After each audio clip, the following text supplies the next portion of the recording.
Hey everybody, it's Matt at Strategic Piece. For this edition of our video interview series, we're going to be talking about video, something that's playing an increasingly important role in digital marketing.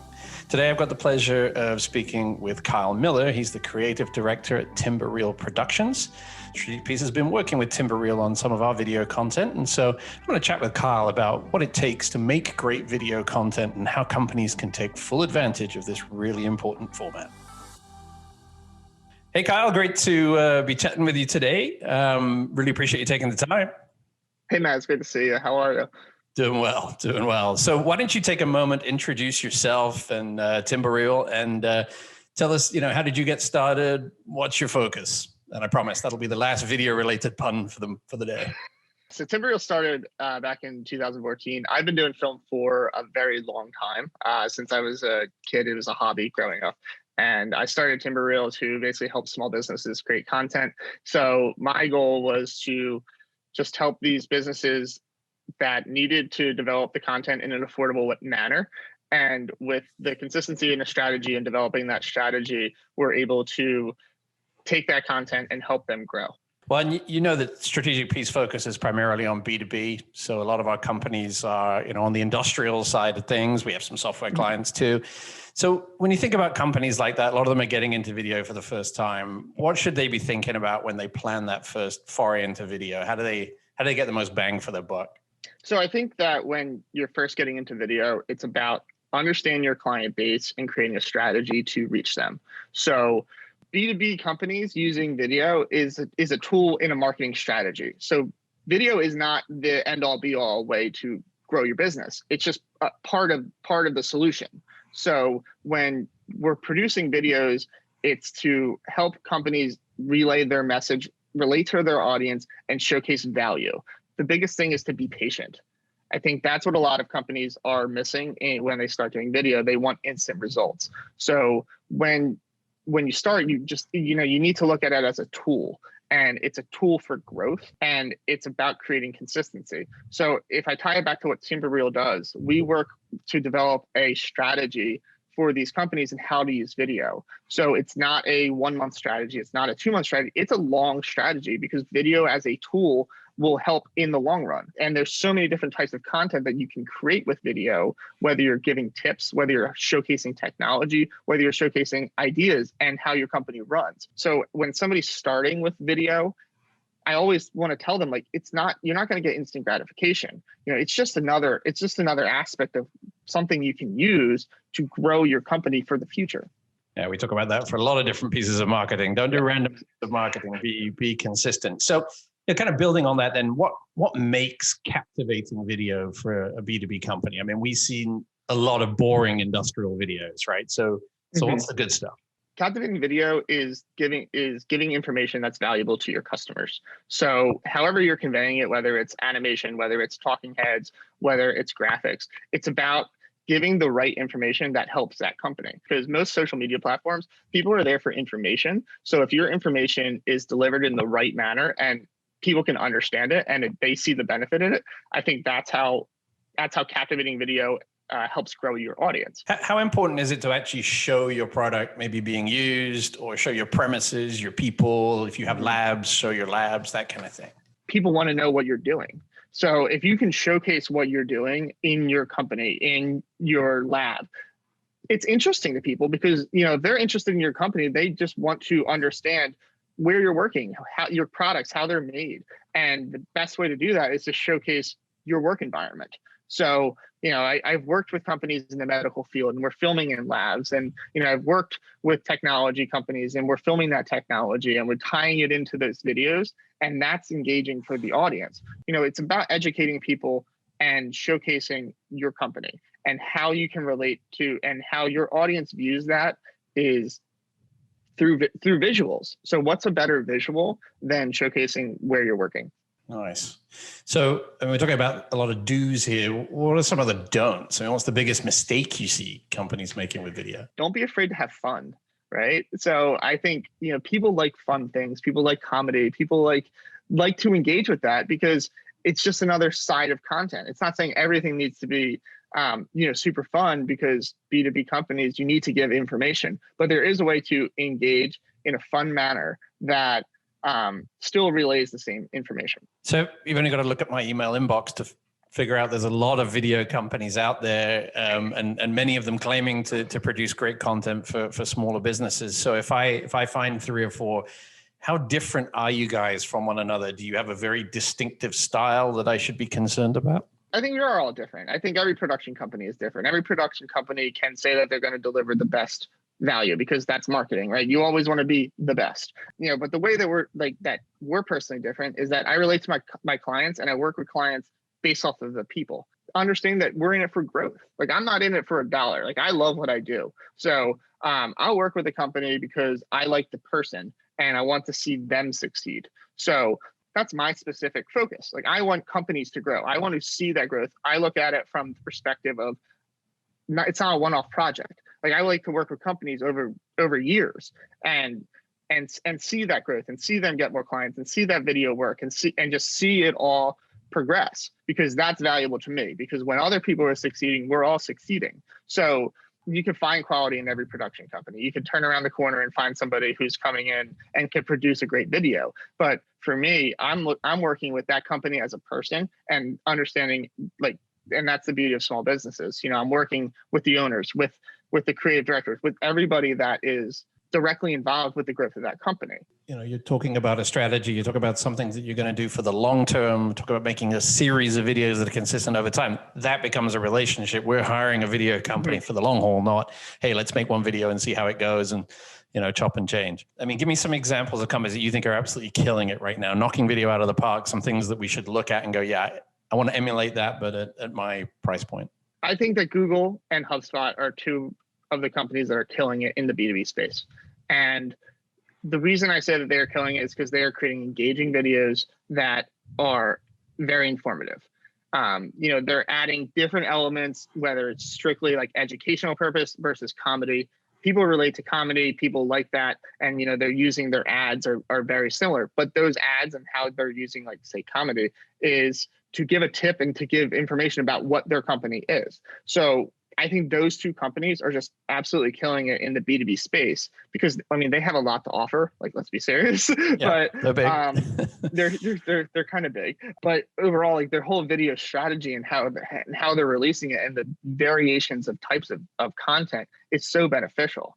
And I think that's what makes a really good video strategy, is that you're creating content, similar messaging, but different styles. And the more you do that as a company, and it's over time. So Google didn't start creating these videos, when they started. They have grown into that, and that's biggest thing with B2B space is understanding that we're growing, right? So using video and creating that strategy over that time, it allows us to bring in different elements, comedy, commercials, all these different types of videos that relate to audiences on a different level, but it's a progression. We can't do it all in one day. So it's that consistency and continuously filming to then, have them in a library that we can release over time. So there's a couple of different ways of using video, right? There's obviously ads. You talked about social media. There's slightly longer form stuff, going out on YouTube. This video will probably be several tens of minutes rather than just tens of seconds. So what kind of format works best for what? It's a broad spectrum, I think, and all types of video can work, and it's about getting them in front of your audience. So this type of content, which is long formatted, is beneficial for highlighting and showcasing companies and people around the world, whereas something like a minute long piece of content is just a quick tip. So if you put them in together as a strategy, it allows for you to post different content and relate to people on a different level. So there's no right length of content that is the most beneficial. I think the idea is starting to create those videos and then creating a strategy behind them. And it doesn't really matter what the length is. It's just as long as you're engaging and you're having fun with the video to engage your audience. And I guess for the longer ones, telling a bit of a story, so at least it's going somewhere. It's not just going on for hours and hours without really reaching a point.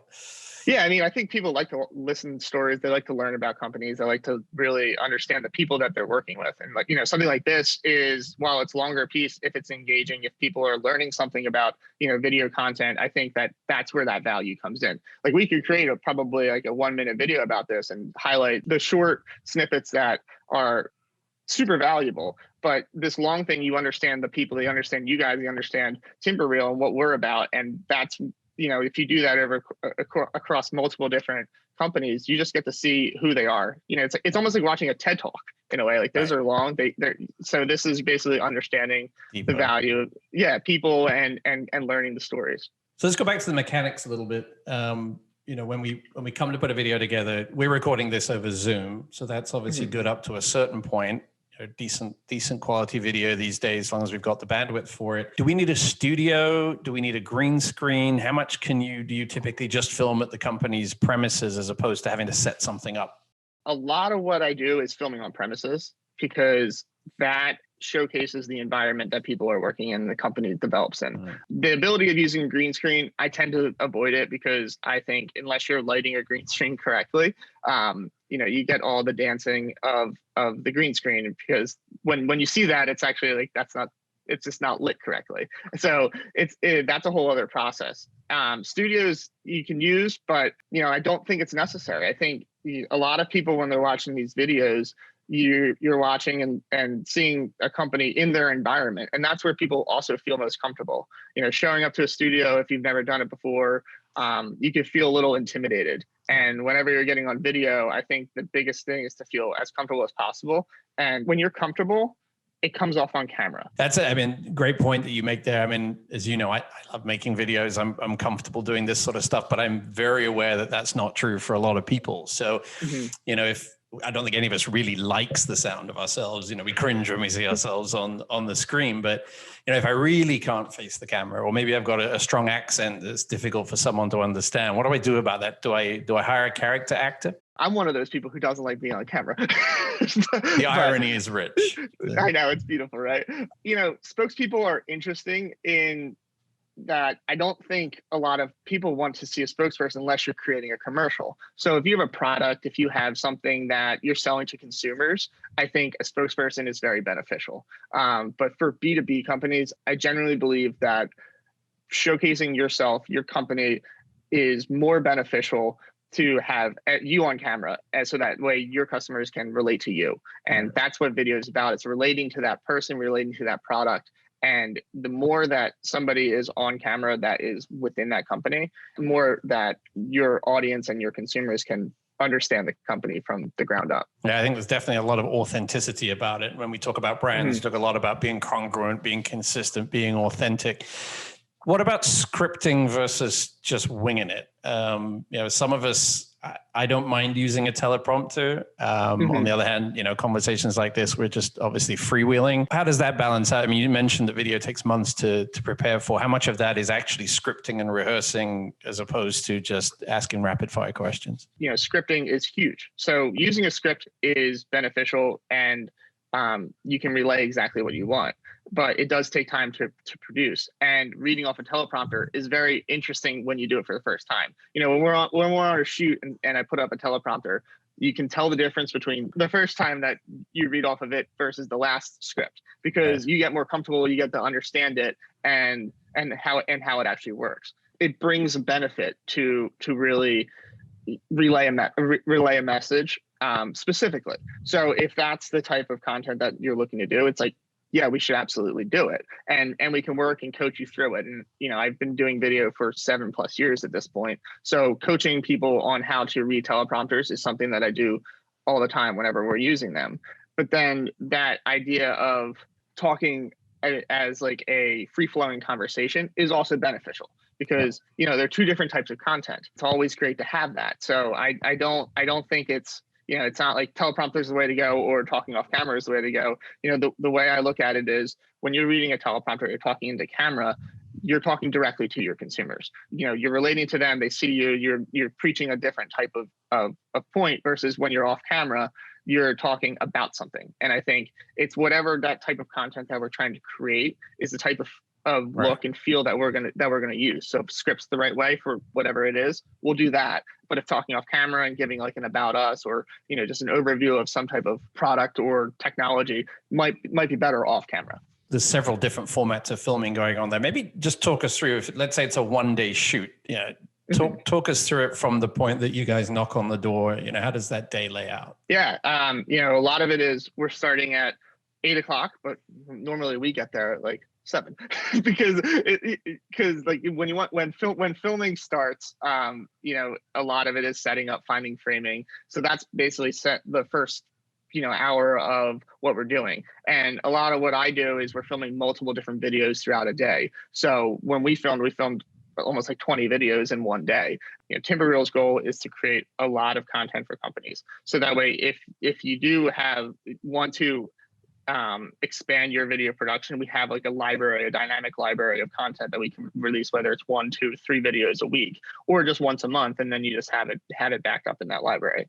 One of the things I remember we worried about filming on our location was, well, do I have to worry about what's going on in the background? I mean, here we are in the strategic piece office that's appropriate for this, but tell me about depth of focus and how you guys handle, maybe there's something on the wall that we don't want everybody to see.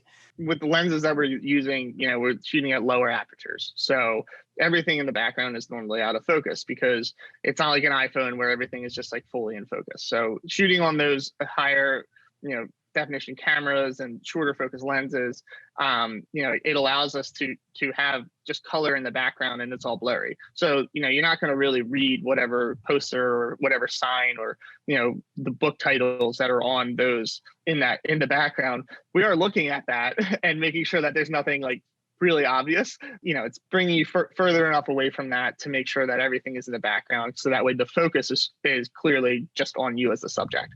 So tell me a bit more about post-production. You mentioned it earlier on. I mean, I know you take the rubbish raw footage, the crappy first draft that we get actually on camera, and you turn that into these amazing products. So what does post-production involve? What does it achieve?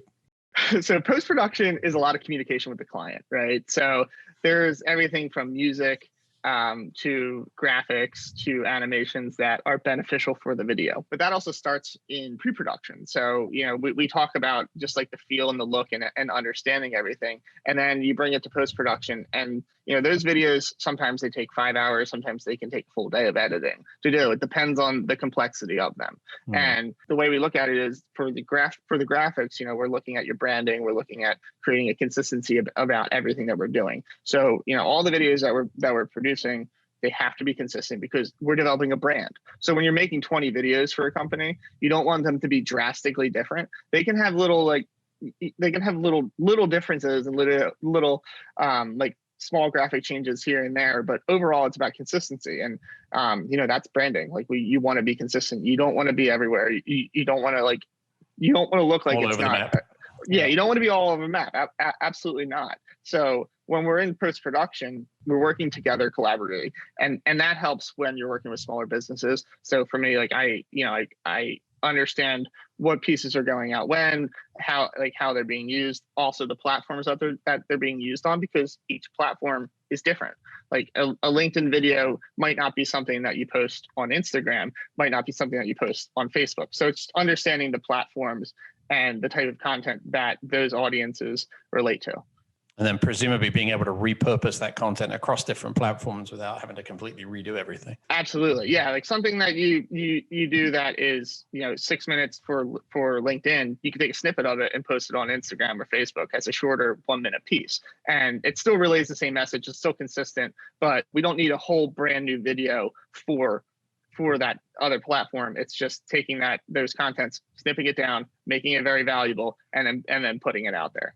What about background music? I mean, does every company have a jingle? I mean, I don't want my videos to sound like I'm in, Elevator Muzak or a porn movie or something, but how do you guys go about putting a soundtrack behind the video footage?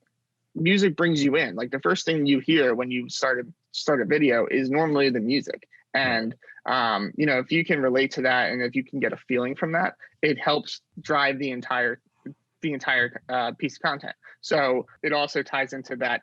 How do you want to feel? Like what feeling do you want to get with your video? If you put a dramatic cinematic tone underneath of something, that's what you're going to get. No matter what you're saying, no matter what words are there, what shots are there, it's a super dramatic thing. We work with the company to figure out what type of a feel they're looking for, and then we look at the library of content that we have access to, and produce and find a piece and multiple pieces that fit that feel. Yeah, and we'll extend that to the broader marketing space. I mean, one of the exercises we do with companies is we talk about brand adjectives. And so we'll work through an exercise to find the sort of 3, 4, 5 words that describe the personality of their brand, the voice of their brand, the behavior of their brand. And then I guess those will work really well to guide the music and the look and feel and the graphics that you guys are bringing in post-production. Absolutely. I mean, I think that it's all together, right? So, everything that you're doing is your brand. So you want it all to be consistent. Not every brand needs to be dramatic. Not every brand needs to be upbeat. It's just finding that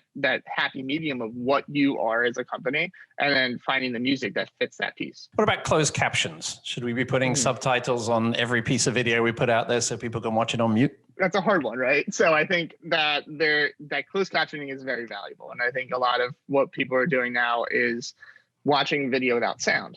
Now, there are 2 different types of closed captioning. There's the embedding it completely into the video, where no matter where I export it and it comes out and has those captions on it. But then there's also actual closed captioning. So if you watch it with subtitles, if you click on it on those platforms, it'll eventually get rid of the subtitles and just be on camera, because then you're watching it with sound. So, I do think that captions provide value 100%. And whatever way you want to approach it, I think it's just a matter of figuring out what a company wants with what we're producing, and then we either create the closed captioning file, or we embed them directly onto the video. But a lot of people do overall. I mean, a lot of people do watch it without sound, so it's very beneficial to definitely have captions within your video. All right, a couple of sort of philosophical questions here before we wrap up. There's video everywhere, right? So how much video is too much? Can you have too much video content as a business? I don't think you can have too much video content. I think it's a matter of how you strategize that video content that you're using. There's people out there that post, 20 times a day, but is that necessary for a B2B company? I don't think so. So is it necessary for a B2C company? Maybe, products potentially, but it's a matter of using video that benefits your audience and who you're trying to reach. But you take video as a tool to generate your branding and to grow your branding and to generate different leads. You could definitely post video 5 times a week if you need to. But it's just a matter of understanding your audience and your product and whatever you're offering, and then developing that content strategy that involves everything, including video. And I think you've probably almost answered the question the other way around, which is, with that much video coming out from everybody that's got an iPhone through to the companies that are obviously the Nikes and stuff that you mentioned before, how on earth do we stand out from the crowd? Being authentic. I think that's kind of how it is. Whatever your product is, I think people look at, if you're authentic and you're giving information and it's valuable, you're going to stand out and you're going to get your client base. Everybody looks at video as the views and the likes that you're getting. And that's like a very narcissistic way of looking at it. It's very superficial, because, you getting likes doesn't mean you're selling something. So, if you're authentic, if you put it in with a strategy, it's going to eventually work out, because people like watching videos. I think a lot of people look at video as strictly social media. And I think that's also a problem, because video can be used on your website. It can be used on email blasts. And you may never see that video that is in an email posted on Instagram or LinkedIn. It can be, but you may never see it because it could live somewhere else, but it's still valuable, because in an email, that video is going directly to your potential customers, directly to your potential businesses you're trying to work with. And if they're opening that email and watching that video, well, that's the value it's getting. It's not about likes there, right? It's about, you use video for growth, and that's the value of video. And a lot of what our humans are transitioning to is looking at videos strictly as likes and followers and everything. And it's about utilizing it in a way that can help your company grow. To generate some engagement. Yeah. And Mhm. you mentioned something there, YouTube and Vimeo. Any reason to prefer one over the other? YouTube is, it's owned by Google. And I think that it is a super valuable platform. And people, I mean, I personally, when I look at anything that is long format, I'm going to YouTube first. I don't go to Vimeo. I don't, I'm not, that's just the nature of what it is. It's developed into a humongous business. And when I research something on Google, it brings me to YouTube. So I'm watching videos on YouTube. So I think that just the value of it is more beneficial. I think it's all preference, realistically. Yeah. Well, and I think we would say, look, if you're putting the content out there to be found. And so if it's more likely to be found through Google and on YouTube, then that's where you should go. But obviously there are good reasons and people out there that don't want to do business with Google. So Vimeo is a great alternative. Absolutely. No, I think they're both sufficient, right? So it's just a matter of figuring out which platform works better for you and what needs you need to do that you need it for. And, so there's no right answer there. It's all preference for what you're doing. Awesome. Well, it's time to put a bow on this one. Carl will put your contact info up there with the video on YouTube. Hopefully our viewers will like it and leave us some interesting comments on it and follow our YouTube channel. We do the same thing at the end of each of these videos. What's one thing that you would like the people viewing this to take away as a result of listening to our conversation? I think that people need to utilize video for growth and have fun with it. Video is a fun tool to use to help you grow. And if you're able to convey information that is beneficial for your companies, for your audience, for your consumers, then utilize it and, and just have fun. And, it's a fun tool that can go a lot of different places. And just, producing video is a process, and know that it's not a process that takes a week. It's a process that takes months to a year. And, being patient and creating that strategy and realistically just stick to the plan. Consistency is key. And the more you're consistent with your entire marketing strategy, using video just as a tool will help you grow. Carl Miller, Timber Productions. Thanks ever so much for your time. It's been fascinating. Really enjoyed it. Thank you so much. I appreciate it.